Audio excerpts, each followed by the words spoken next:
इस वीडियो में हम करेंगे कक्षा 6 का गणित का अध्याय 6 जिसका नाम है परिमाप और क्षेत्रफल। पेज नंबर 149 पर दिया हुआ है। आइए पता लगाएं। आइए पता लगाएं का प्रश्न नंबर 8 जो कि इस चैप्टर का लास्ट प्रश्न है। और इससे पहले वाले जो भी प्रश्न हैं वो सभी मैं प्लेलिस्ट में डाल चुका हूँ। अगर आप देखना चाहें तो प्लेलिस्ट पर जाकर देख सकते हैं।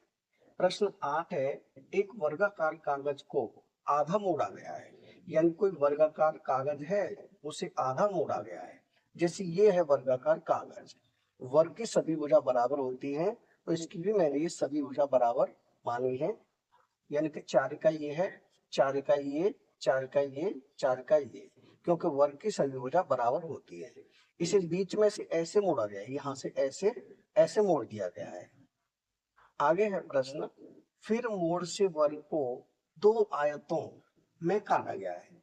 यानी कि जहां पर ये मोड़ है वहां से इस वर्ग को दो आयतों में काट दिया, यानी यहाँ से बीच में से काट दिया तो इसके दो आयत बन गए हैं।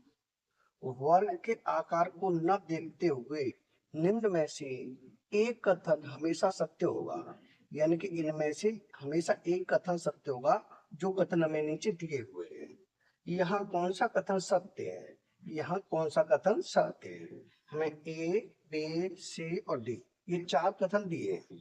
चारों कथनों में से कौन सा कथन सत्य है ये बताना है। इन चारों में से केवल एक ही कथन सत्य है। तो सबसे पहले देखते हैं पहला कथन, यानी ए में है प्रत्येक आयत का क्षेत्रफल वर्ग के क्षेत्रफल से बड़ा होगा। यानी कि प्रत्येक आयत का क्षेत्रफल वर्ग के क्षेत्रफल से बड़ा होगा। तो ये नहीं होगा क्योंकि आयत है ये, एक आयत ये हो गया, एक ये हो गया, दो आयत बने हैं, पूरा एक वर्ग है।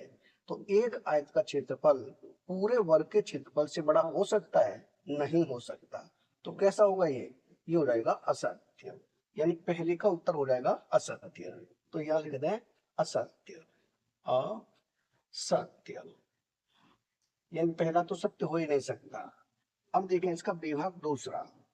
दूसरे में है वर्ग का परिमाप दोनों आयतों के परिमाप के योग से बड़ा होगा।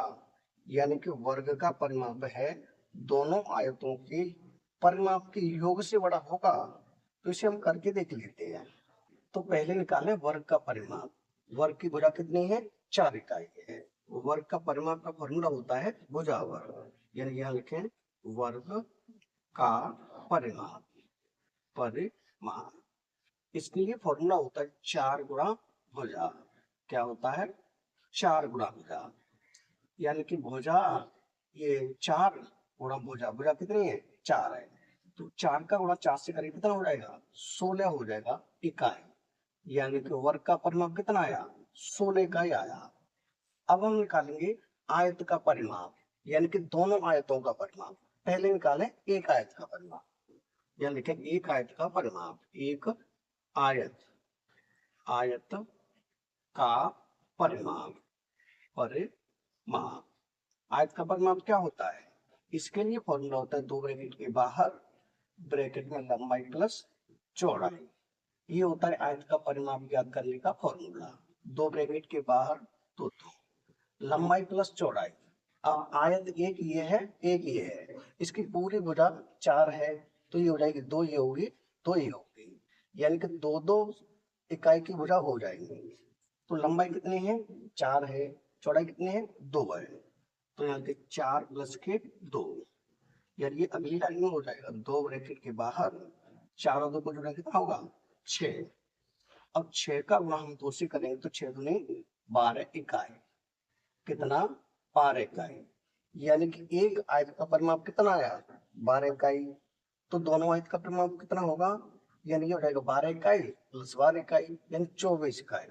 तो यहाँ लिख दोनों आयत का परिमाप, दोनों आयतों, आयतों का परिमाप, परिमाप। ये हो जाएगा 12 प्लस 12, यानी 12 दूनी 24 इकाई। दोनों आयत का परिमाप कितना हुआ? 24 इकाई। यानी कि वर्ग का परिमाप है 16 इकाई और दोनों आयतों का जो परिमाप है वो है 24 इकाई। जबकि इसने क्या कहा है?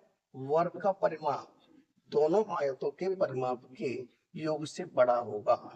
यानी कि वर्ग का परिमाप दोनों आयतों के परिमाप के योग से बड़ा होगा, जो कि नहीं है, क्योंकि जो वर्ग का परिमाप 16 है और दोनों आयतों का परिमाप 24 है, जो कि दोनों आयतों का परिमाप बड़ा है। तो ये भी कैसा हो जाएगा, बी भाग, ये भी हो जाएगा असत्य। तो यहाँ हम लिख देंगे असत्य। अब देखिए इसका सी भाग। सी में क्या है, दोनों आयतों के परिमाप को साथ जोड़ने पर, यानी कि दोनों आयतों के परिमाप को साथ जोड़ने पर वह हमेशा वर्ग के परिमाप के 1/2 गुने के बराबर होगा। यानी कि अगर हम दोनों आयतों के परिमाप को साथ जोड़ देते हैं तो हमेशा वर्ग के परिमाप के 1/2 के गुने के बराबर होगा। 1/2 का मतलब है ये हो जाएगा 2 3/2 हो जाएगा। तो इसे हम निकाल के देखें। हमने यहाँ वर्ग का परिमाप निकाला है, कितना है, 16 है, और दोनों आयतों का परिमाप निकाला है वो है 24। अब हम 16 का 3/2 करके देखें, क्योंकि 1/2 का मतलब क्या है, 3/2। कैसे हो जाएगा 3/2, जैसे ये है 1/2, ये हो जाता है 2 का 2, 1 3, कितना हो जाएगा 3/2। तो 16 का 3/2 निकाल के देखें, 16 का 3/2, 2 का भाग देंगे, 16 2 का 2, 2 8 16, यानी ये हो जाएगा 8 गुणा 3, 8 गुणा में 3, कितना हो जाएगा 8 3 24। जबकि दोनों आयतों का परिमाप कितना है, ये भी 24 है और ये भी 24 इकाई होगा। यानी कि ये सी भाग कैसा हो जाएगा, सी भाग हो जाएगा सत्य। तो यहाँ क्या लिखेंगे, यहाँ लिख देंगे हम सत्य, सत्य हो जाएगा। यहाँ लिख देंगे हम सत्य, यानी कि सी भाग कैसा है, सी भाग सत्य होगा। और इन चारों में से एक ही सत्य है, तो सी भाग हमें सत्य मिल चुका है। अब डी भाग को करने की जरूरत नहीं पड़ेगी, क्योंकि ये तो असत्य ही होगा। डी भाग कैसा होगा, ये डी भाग होगा असत्य। कैसा होगा, असत्य, क्योंकि सी सत्य है, चारों में से एक सत्य था तो सी सत्य है, तो जो कि हमें मिल गया है। और बाकी कैसे होंगे, असत्य होंगे। यानी कि इसका जो सी भाग है यही हो जाएगा उत्तर। यानी कि प्रश्न नंबर 8 हो चुका है कंप्लीट। इसी प्रश्न के साथ ये चैप्टर भी हो चुका है कंप्लीट। अगर वीडियो पसंद आए तो लाइक करें, कमेंट करें, अपने दोस्तों के साथ शेयर करें। धन्यवाद।